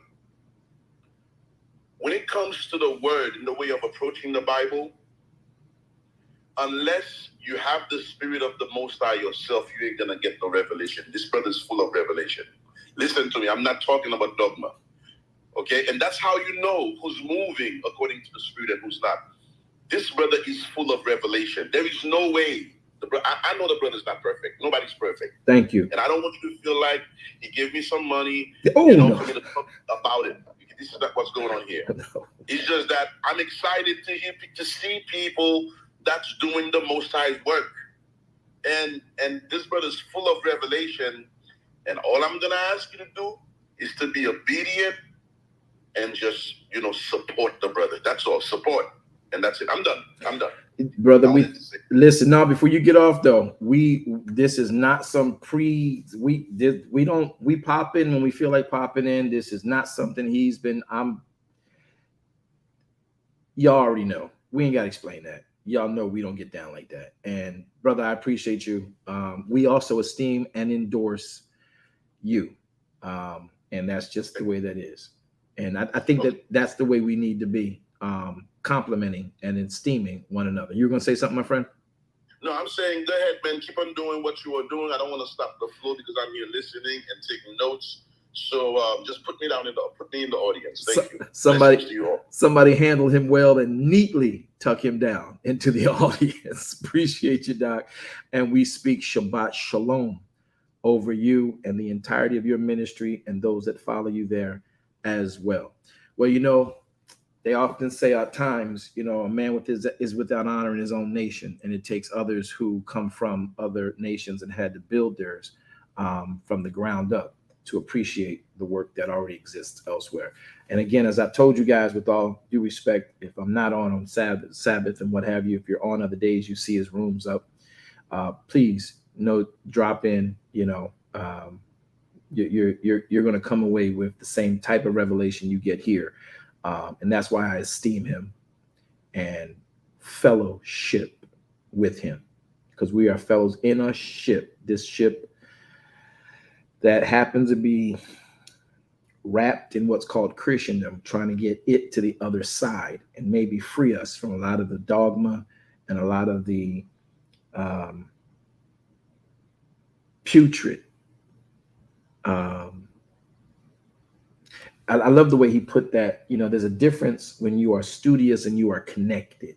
Many people are just speaking what they've had handed down to them by virtue of a connection, because of the competition that who can serve me the fastest, who can serve me the best. I'll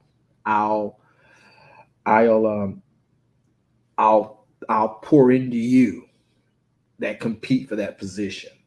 And there's a difference in someone being connected to someone who is considered an authority, and then they just constantly bellow out that from the connection, as opposed to those who understand how to actually, the phrase is DIY, do it for yourself. And I don't mean to be rogue.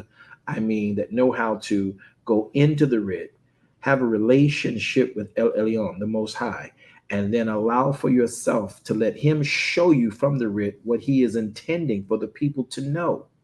And that is a huge lack amongst, I got to say, a pool of leaders within this system of faith we call Christendom. So again, we appreciate your words, man. Again, that was not solicited. That was nothing that he and I planned ever. And I'll go in his room and do the same exact thing because I believe in what he's doing. And I esteem him highly because he wants El Elyon exalted more than anything. And that's where you got my love and appreciation. So thank you, Dr. Youssef. We are just about wrapping it up, though. Before we do, I've got about 12 minutes. We got about, not 12, we got 9 minutes. Anybody today on platform before we enter into our Shabbat? Major daughter, good to see you, beloved. I'm praying that Yahweh would grace you, bless you, and continue to favor all that you are putting forth. I know you're resting in Shabbat right now, all of them with you over there in South Africa, where you are in that particular region. I just pray for you. I'll be praying for you guys early today. Those of you in Vietnam, I'm praying for you as well.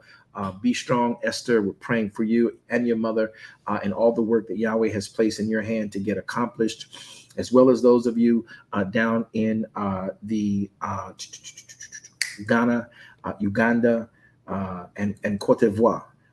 Those of you who are viewing in from there and listening from there, we are praying with you and for you. Those of you that are over in the UK, we love you and praying for you, that your Shabbat is also as revealing to you as it can be. And again, you got enough resources right here to keep you guys staying in the Word the entire 24 hours of your Shabbat.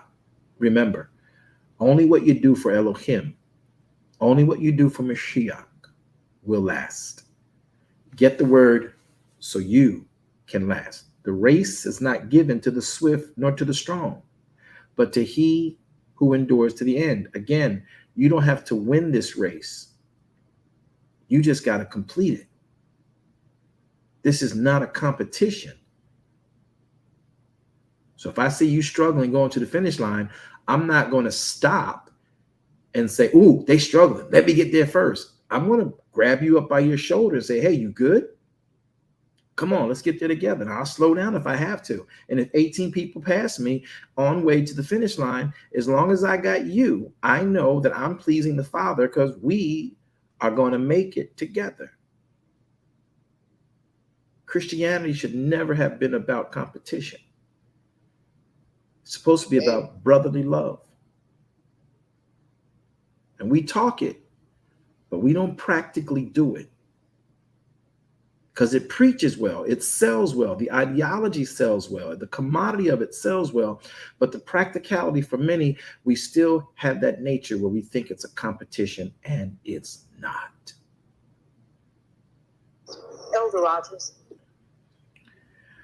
Elder Rogers, you got 30 seconds. Go, beloved. Shabbat shalom or Shabbat shalom.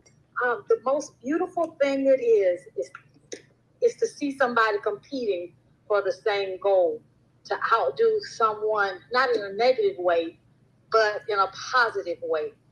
If we're trying to make a goal or show love, if we're competing in that way to meet the goal, it is a beautiful thing versus competing to outdo or outshine someone else. And that's just the thought that was on my mind. And I will yield the mic. Thank you. That's cool. I get it. One of the things about that, to make fun and make light on this play on words, is that when I did have brick and mortar building here in Orlando, and I had 3 churches, one in 4 Points. Then I had one in Orlando, and I had one in Tampa, and one down in Daytona, and all this work and hustle and bustle, right, to get to these churches every day. We're doing all of these churches, a whole circuit, trying to get to them. Deltona, that's where it was, not Dayland, Deltona.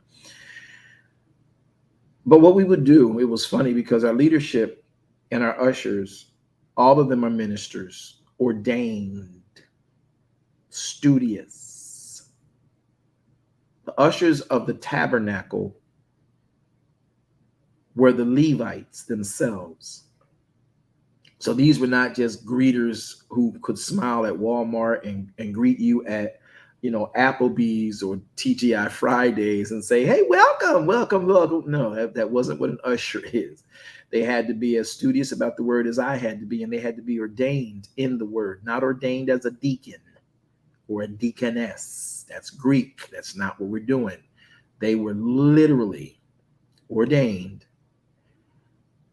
as ministers in their proper fold and in their proper purpose in the earth.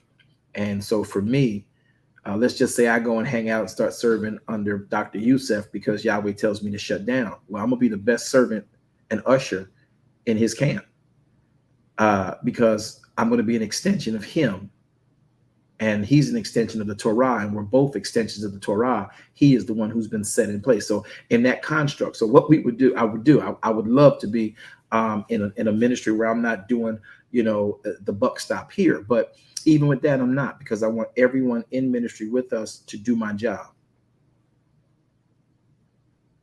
Y'all didn't hear me. I want everyone in ministry to do this job. I need you 3 times greater than me. Because the ministry is not about the person. The ministry is about the word and the purpose. The servants will change all the time. And it's not something I can hand down to my daughter and hand down to my son. That's where it's no longer a kingdom. It's no longer a Machat Elohim. It becomes an empire of man. So Elder Rogers' point, just to have some fun on this phrase, is she says, it's good to have a competition about those things that are of Elohim. Like Paul says, or one says in the writ, it says, covet those things that are righteous, covet those things that are godly, right? Covet the godly things, right? Covet them, right?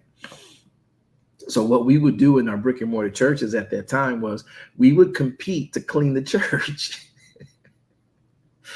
So one day the ushers we had were in there and they were cleaning it, and I beat them to church to clean the church. And you needed to see the other ministers, because we would have this schedule every month. We would schedule who went in every week to clean the church before Sunday service and who cleaned the church after Wednesday service, and we just had a beautiful schedule. And you would see people squealing in on tires, leaving tar marks on our white concrete, trying to get to the parking spot to make sure they were the first ones in the church to present a facility that exemplified our Savior. That was so fun to watch and to be a part of. That's what she's talking about. I hope that makes sense to y'all. All right, so did I hear someone say something? I just said, yes, sir. All right, anybody else want to take 30 seconds to share what you may have learned today on Each One Teach One Machat Elohim principle?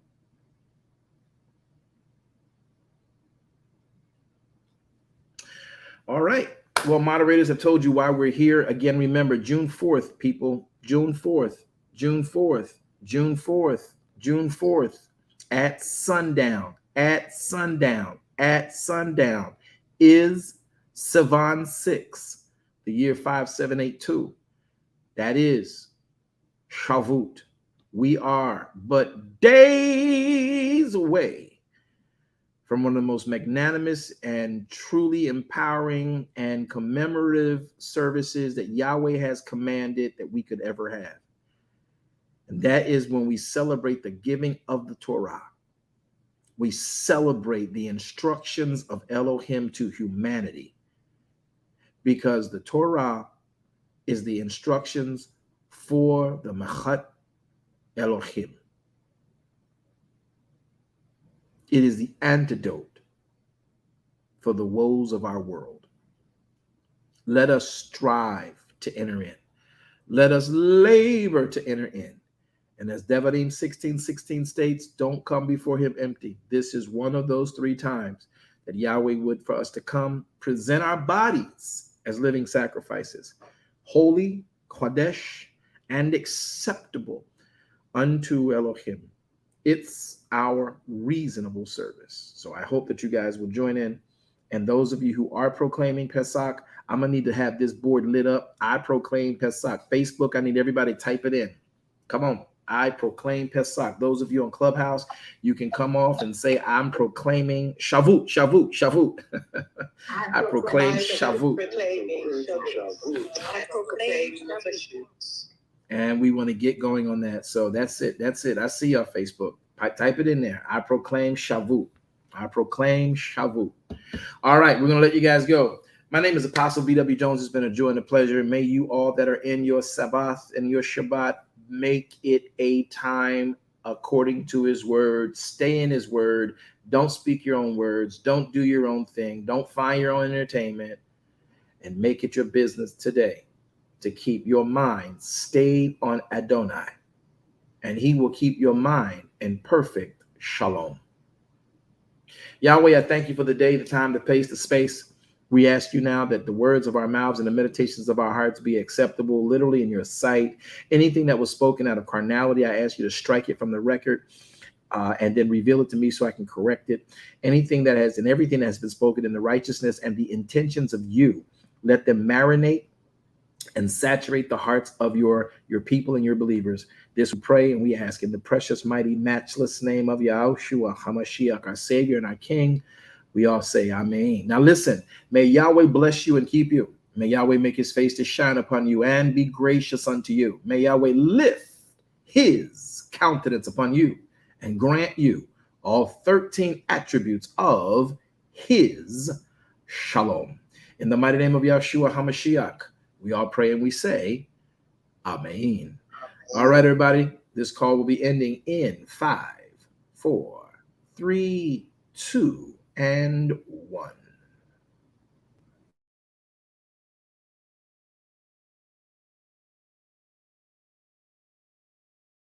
Thank you for tuning in today.